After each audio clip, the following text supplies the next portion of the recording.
Promoting Enduring Peace has for some time sponsored a lecture in honor of one of its leaders from decades ago, Mark Schaefer. This year, the Schaefer Lecture will be given online on Saturday, August 16th by Aly Wane. Wane is an immigrant activist living in Syracuse, New York. He is originally from the African country of Senegal. He's on the advisory board of the Immigrant Justice Network and Freedom University. His work focuses on the intersection of immigration and abolition. We want to give you a taste of his thinking in this interview today. Good afternoon. Good afternoon. Good to be here. Would you say that treatment of immigrants in the U.S. is at an all-time low? Oh, absolutely. I mean, that's the easiest question to answer. Well, okay, if you're talking about all-time low, then maybe we're having a question. But in terms of certainly my lifetime, I came to the States in 1985, and this is by far the worst situation that I've seen for immigrants in terms of the treatment of immigrants.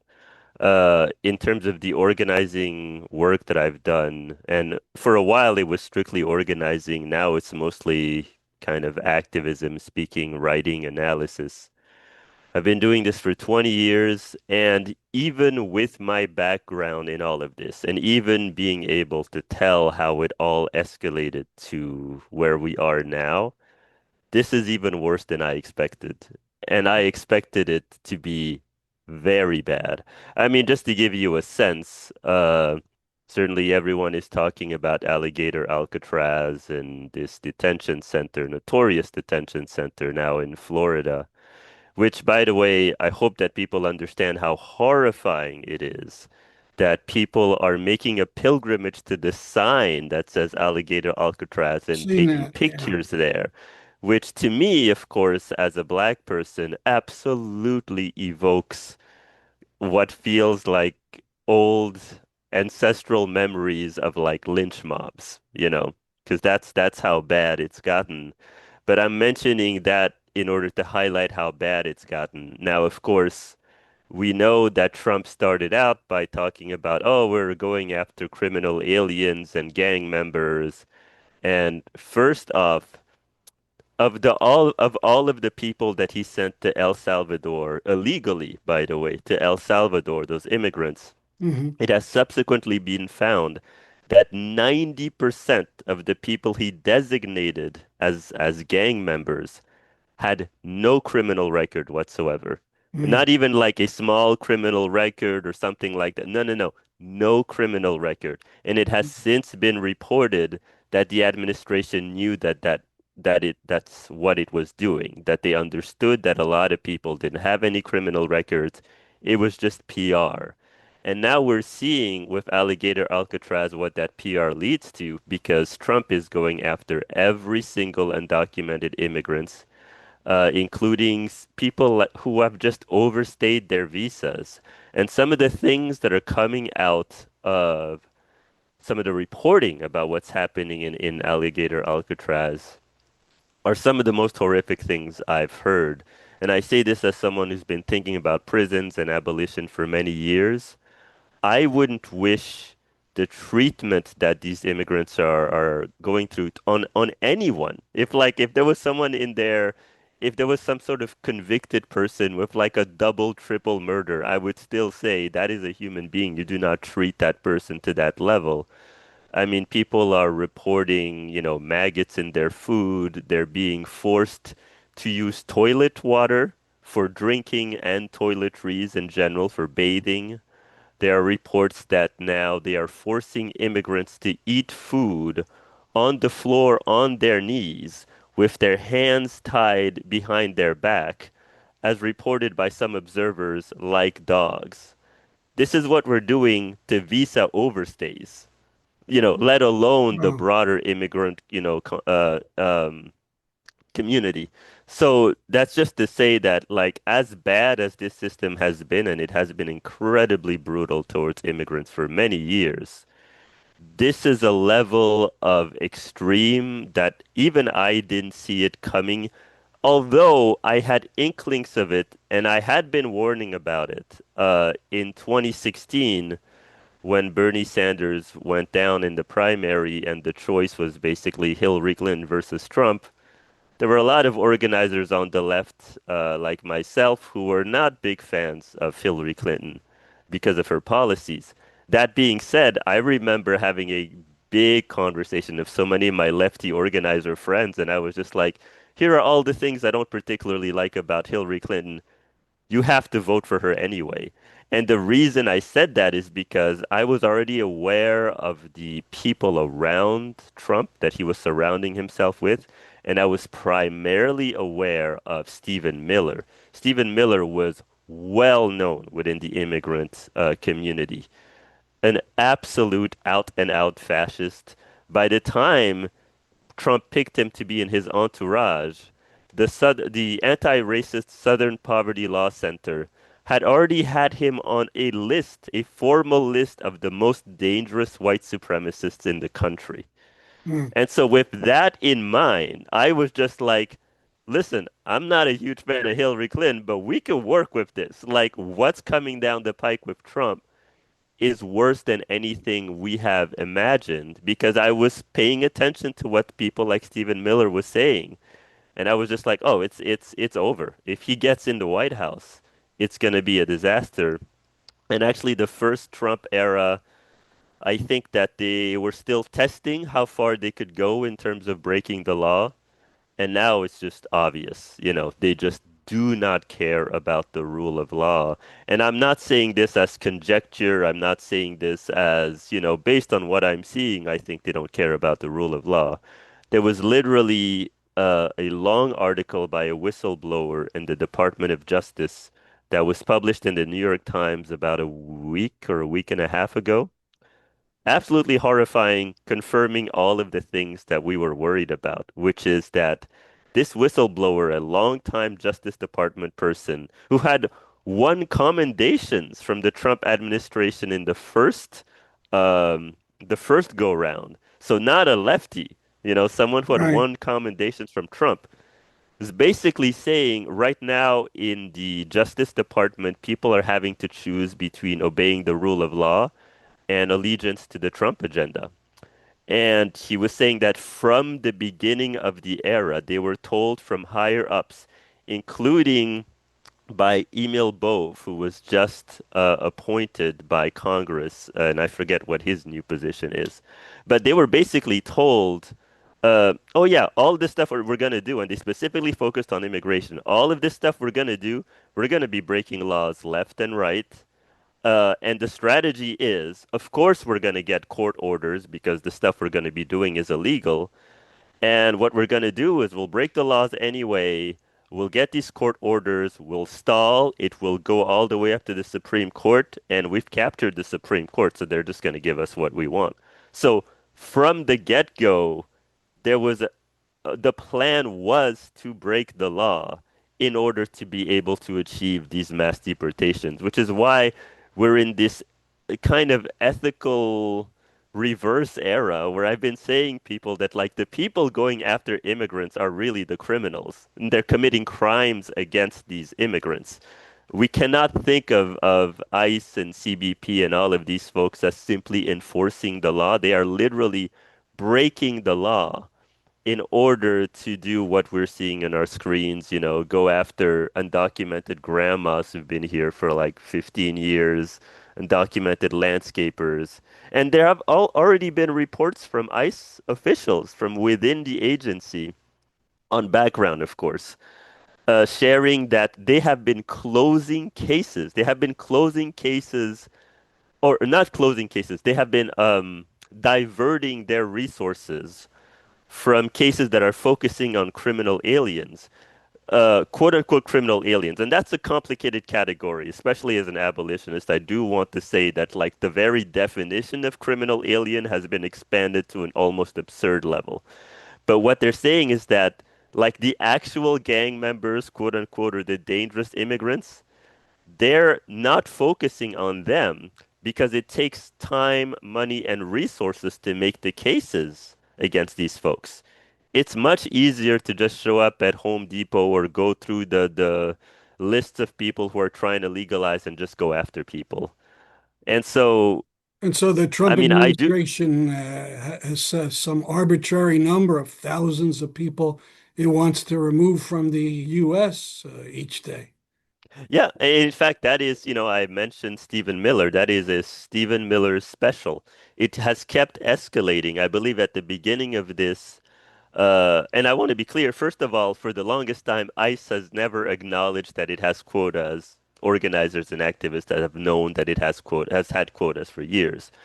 But it started, I believe, at around 600 arrests per day was the kind of plan. We are already up to 3,000 arrests per day and going up. What I know about, for example, the fact that some of these ICE officers are closing down these cases, the reason I know that is because some of them have been complaining about it and grumbling about the fact that they keep trying to up their tactics in order to make those quotas. But it's never enough.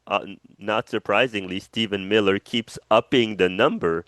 So it is pushing even their capacity to sort of arrest people, which is why in the so-called quote unquote, big beautiful bill that just got passed, one of the most unethical bills I've ever seen in my life, there is a gargantuan amount of money that is going to go to new ICE officers and more money for prison detention. That's really what they're focusing The on. amount of money is extraordinary. I mean, what, 170 billion or some unbelievable amount? It's obscene, and just to give you a sense of the proportion of it, not only is ICE going to become the agency, the federal agency with the most money, but ICE is going to have more money going to it than the combined military spending of several different nations. Like, for example, ICE is going to have more money than the entire IDF. It's going to have more money, that's the Israeli Defense Forces, it's going to have more money than the Italian military. I mean, you go down the list like it is an obscene amount of money. And what I expect to happen is that some of the ICE officers who have been complaining, for example, a lot of these longtime ICE officers who are complaining about the fact that they're starting to feel uncomfortable with what they're being asked to do, the odds are these folks are probably going to take some money and retire early and move on to do something else. And we're going to be hiring a whole host of new psychopaths. And it's going to happen because there is so much money that is going to go to these folks. And I mean, what I know of the incentives for new ICE officers so far, we're looking at $100,000 salary with $50,000 signing bonuses. And they just revealed that if you're a college student, they're going to give you student debt relief if you join ICE. They're gonna find, like I said, they're gonna find the psychopaths they need to do this work. And we do need to be clear that ICE is absolutely being set up to be the new Gestapo, like the new secret Yeah, that's the police. word that comes to mind, Gestapo. Yep. Now, it's at its nadir, I would say, now, but it wasn't great shakes before. I mean, let's talk about Obama a little bit. Mhm. You know, he's known for DACA vaguely. Oh, yeah, that was something good for immigrants. But for one thing, he sent out huge numbers of people from this country who are immigrants. Hmm. Yeah, I did a lot of my organizing in the Obama years, '08 to 2016, and it was brutal. It was brutal because so just to set the stage, a lot of folks don't know this, but Obama earned the nickname the Porter in Chief because he broke all of the deportation eras up to that era. I don't know where he is, compared to Trump now. I would still imagine that he actually has probably deported more people than Trump has so far. Mm. And I'm mentioning this just to give you a sense of the context of how we got here. It is not that Obama, of course, was some kind of anti-immigrant person the way that Trump is. Trump clearly hates immigrants. But by the time we got to 2008, the deportation machinery had exploded, especially under the so-called War on Terror, once the Department of Homeland Security was created after 9/11, it absolutely exploded immigrant incarceration and immigrant deportation. It highly upped the criminalization of immigrants, made it much, much easier for someone to lose their status, become incarcerated and deported.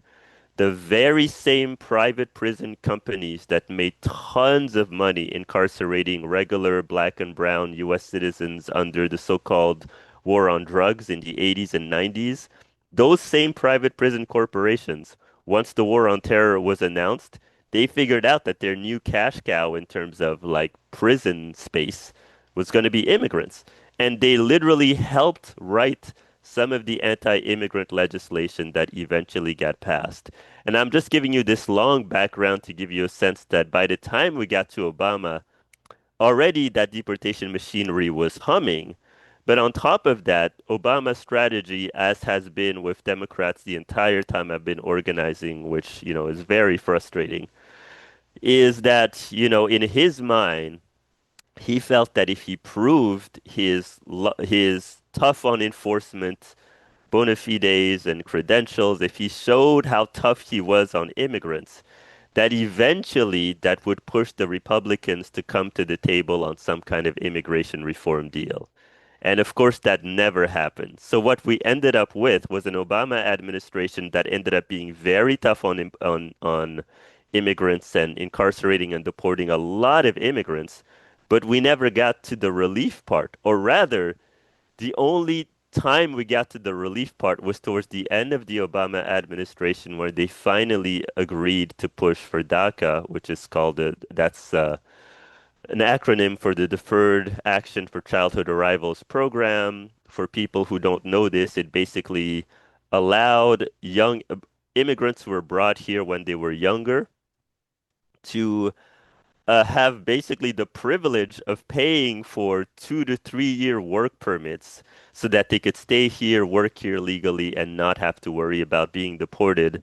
That's basically the major thing that we got out of Obama. And I want to be clear, it took, by my reckoning, 2 years of immigrant organizing to convince the Democratic Party to get us to DACA. It was an incredibly long and tough battle. And in fact, the day that Obama agreed to DACA, I had immigrant organizer friends, undocumented immigrant organizer friends, who were engaging in nonviolent sit-ins in Obama campaign offices. And like I said, this had been the culmination of a 2 year campaign of pressuring the Democrats to get them on board with DACA. And now fast forward to now, DACA is probably on its way out. Immigrants like myself have been too old for DACA for a long time because there was only a short amount of time that people could qualify. And now we are dealing with, once again, immigrants who are too young to qualify for DACA, and the program is about to end.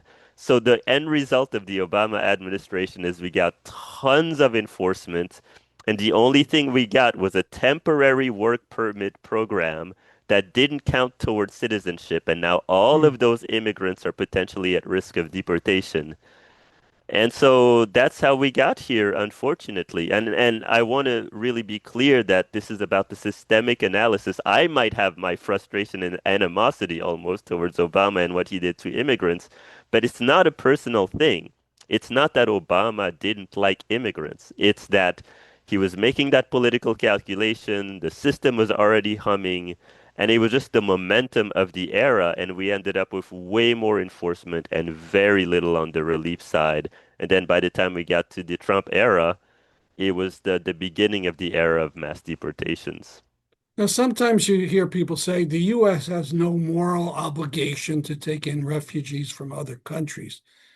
But hasn't the U.S. had a big role in creating the misery in those countries by supporting tyrants there or by ruining local climates because of the immense amount of global warming gases that it pumps into the air? Oh yeah. Yeah, I mean, this is something that a lot of us immigrant organizers have been saying for many years. First of all, yes, the US actually does have, according to international law, a lot of responsibilities when it comes to refugees, asylum seekers, and everything. And the thing that's important for listeners to understand is that leaders of both parties have been breaking those laws.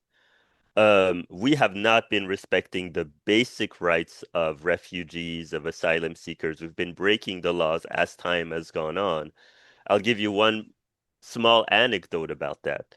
At the beginning of the first Trump era in 2016, there were lots of pictures that got put out in the papers about, and there were pictures of immigrant kids incarcerated in cages, kids in cages. That was the big thing, right? And because of the overt cruelty of the Trump administration, a lot of folks saw those pictures and they were just like, oh, can you believe what Trump is doing? Now, having been an organizer on the issue, I recognized those pictures. I was just like, oh, that's 2014. That's Obama. That's not Trump.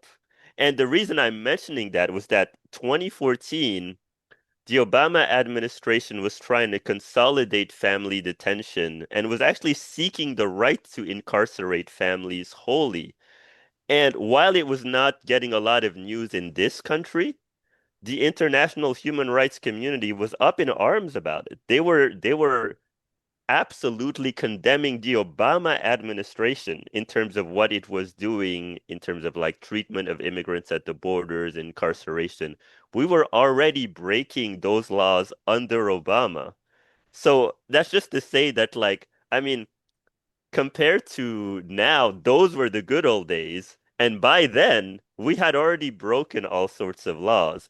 But to get to the broader framing that you're trying to get at, I mean, obviously, you can't simply look at the situation, at the issue of immigration and just say, like, well, these people just keep showing up. I guess who knows where they're coming from. Obviously, there is a link between all sorts of factors, obviously, climate change being a huge one. But US international policy, foreign policy is absolutely at the basis of why so many of these immigrants come. Whether you're talking about Central America, South America, Haiti, these are all countries that have been destabilized partly through, as a result of US foreign policy. And a perfect example of that, that I think people should really think about, is when Trump started his campaign of demonizing immigrants. He started talking about MS-13 gang members. To him, like all immigrants were MS-13 gang members. And as someone who has an understanding of the roots of all of this, I'm just like, huh, MS-13 gang members, a lot of people think of them as foreign gang members. They're LA based, but they're LA based as a consequence of US foreign policy. All of the incursions that the US made, brutal incursions in El Salvador, where we supported right-wing militaries that went after organizers and lefty political activists in El Salvador, that destabilized the country to such a level that many immigrants from El Salvador had to flee the country, and many of them ended up in the States. Many of them ended up in LA. Now, of course, our social services system is frayed. There was basically no support for a lot of these immigrants, and many of these young immigrants uh, ended up having not having a lot of access to not just social services, but education, higher education, all of those things. And they ended up in these poverty enclaves where some of them ended up forming gangs. And MS-13 is a result of that kind of outgrowth from El Salvador. A lot of these disaffected kids who ended up in LA ended up forming gangs to basically protect each other, and then that sort of exploded. But just to give you a sense of that, that's not even the end of the cycle. So many of these folks became MS-13 gang members, right? And because obviously, if you're an immigrant or an asylum seeker, I mean, as soon as you end up violating the most basic law, you're subject to deportation. So what ended up happening is a lot of those MS-13 gang members, who most of whom, by the way, and had lived in this country their entire lives, many of whom don't even speak Spanish. They don't even speak Spanish. That's how homegrown they are. They ended up being incarcerated and then deported back to El Salvador, but they were still largely, gang members. they ended up embedding themselves in the criminal element of El Salvador, which made the situation in El Salvador dangerous again, which created a new influx of immigrants fleeing the violence that was recreated. And so there was a second cycle of folks Mm. from El Salvador who ended up, many of them migrating to the US. And on a whole bunch of countries, Honduras, Nicaragua, I mean, you can go down the list of countries where there's a clear line between US foreign policy that we've pursued and basically destabilizations of countries and immigrants basically coming to the States to seek refuge in some ways from the consequences of the actions that we had as a policy as a country. This is great. I wish we could talk for 2 hours, but I want to bring it to a close at some point. But now, when most of us in the U.S. think of undocumented immigrants, we are thinking about people coming across the border from Mexico. But your story is different. Mhm. When and why did you first come to the U.S.? Yeah, so I came to the US when I was 9 years old. My mother, who was originally from Mali, I was born in Senegal, and she was from Mali, which is another West African country. She found a job at the United Nations. She worked with the United Nations Development Program, brought me and my sister here legally at the age of 9. It was all the way back in 1985. And like most immigrants, I just kind of muddled kind of through the system and things were going okay, but by the time I got to my second year in college, I did 2 years at the University of Pennsylvania. I ended up having to leave school because it was just too expensive. I couldn't afford it. But my immigration path had been, I first came here legally as my mother's son, so technically as a dependent. So I was here on what was called a diplomatic visa. And then when I finished my high school and began my college in the States, I switched from what's called a diplomatic visa to a student visa in order to be able to attend school. But unfortunately, after 2 years at Penn, I just didn't have enough money to continue going to school, and I lost my student visa, and that's how I became undocumented, which was all the way back in 1996. Um, and the thing about our immigration system is that both of those categories of visas, diplomatic visa and student visa, are considered non-immigrant visas. They mean that they don't count towards any kind of citizenship or legalization path. So Mhm. even though I was brought here as a kid, once I lost my student visa status, it was legally like it was like I hadn't even begun the process to try to legalize in the States. So I was fully undocumented, and I became one of what is estimated to be about 40% of immigrants, of undocumented immigrants in the country who are here because they're overstayed, their visa overstays, who haven't figured out a way to legalize. And I really want to emphasize that is the issue, is that people can't legalize if the way this issue is talked about is it's almost as if it's like this morality issue of undocumented immigrants being too lazy to legalize, when Mm. the reality is that for the great majority of undocumented immigrants, there's no path. Even for myself, and just to give folks like a sense of like how extensive and long this process can be. My sister was able to become a citizen through a different immigration pathway. The immigration system is Kafkaesque, like it is incredibly complicated and it's Mm. easy to get lost in it. But she found a path to be able to become a citizen. She applied for me to get a green card and to start on my broader legalization process all the way back in 2012. So she petitioned for that in 2012. In 2020, I heard back from DHS saying that petition was successful. All that means is that that gave me the permission to get in the queue to start the process to get to the point where I can finally apply for a green card. And then once that And process is done, that took 8 years. so that took 8 years. And as of right now, so 2012 to 2020 was how long it took to get in the queue. And as of now, I am waiting until 2029 to even get to the point of the queue where I can start the process of applying for the green card. If I go through that successfully, there's a 5 year process, and then maybe I can become a citizen. Now, I want to be clear. I came here when I was 9. I'm 48 now. Under the current system, if it doesn't change, I may be able to become a citizen a little bit before I turn 60. And I Wow. really want to emphasize to people I'm I am not one of the unlucky ones because I have a pathway. A lot of undocumented immigrants, there's no pathway for them whatsoever. I have a friend of mine from South Korea, brought here when he was 3 years old, in his early 40s now. Under the current system, there is no way for him to legalize. And the only reason I even have a pathway is because I was brought here legally.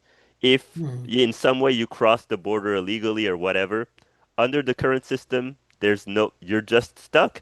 And what's been happening over the years is that as whenever there's been a crisis about immigration, both parties will get together and say, oh boy, there are all these undocumented people in the country, and they will agree to more enforcement, but then they will often usually tack on something that will make the legalization process even tougher, continuing to lock people into the status of being undocumented. And of course, lo and behold, 2 years later, you look at the numbers and it's just like, oh my God, the number of undocumented people has grown. And then the cycle continues. More enforcement, closing up pathways to citizenship, locking people into being undocumented, which increases the number of undocumented people. And so it's just, we've been stuck in this crisis for the longest time. So, and now we finally reached the point of where, the solution to all of this is just to incarcerate and deport as many people as possible. And I wish that we had had a Democratic Party that was strongly pushing for that relief path, for path to citizenship. But frankly, all organizers were able to get the Democratic Party to agree to our, what basically DACA and these very relatively conservative immigration reform packages. I would say that the closest we've gotten to getting some kind of immigration reform legislation in the past many years was, I think, 2013. That pathway to legalization that was being debated was a 12 to 15 year pathway. Mm. And it was talked about by Republicans as amnesty. They saw that as too lax. Yeah, And we yeah. only missed out on that piece of legislation by something like maybe 4 or 5 votes or something like that. And that was the last time we even sniffed some kind of like relief. Ever since then, it's been mostly enforcement, and now we've gotten to Alligator Alcatraz. So, Finally, your upcoming Schaefer lecture is entitled Immigration and the Dehumanization Crisis. So I mhm. understand you're going to tie things in with Palestine. Is that right? Oh, absolutely. I think it is very obvious that what we're dealing with right now is a crisis of mass dehumanization, and that MAGA has started with the immigrant community and the queer community, especially the trans community, as people to dehumanize and demonize. But now we're getting to the point where they're increasing the number and the categories and groups of people that they're dehumanizing. I hope that people are paying attention to the executive order on homelessness that just came out that is criminalizing homeless people. But also on a side note, other than doing work on immigration, I actually started out doing activism as a result of, the post 9/11 activism against the Iraq War. It was around that time that, like a lot of folks, I didn't know much about the Israel-Palestine conflict up till then. I'm thinking maybe 2002, 2003 or so. And I went through what a lot of people go through on the issue, which is that, even back then, I was already the news junkie that I am. I'd been reading lots of stuff about Israel, Palestine, but I had never heard the term occupation. I'd never heard anything about apartheid. Mm. And I had a lot of both Jewish and Muslim friends who were just like, oh, you're not going to hear about it on the news. Let me give you a sense of what's actually going on. And then I started to read about the Israeli occupation. And I remember my first reaction to that was shock and anger because I was just like, I follow the news all of the time. I had never heard anything about, checkpoints and the unequal treatment of Palestinians and everything. But as soon as I started to check that issue out, I started to be an activist on the issue, and I realized that, oh, obviously what Israeli society has done, just as with South Africa, is that they have dehumanized Palestinians to an insane level.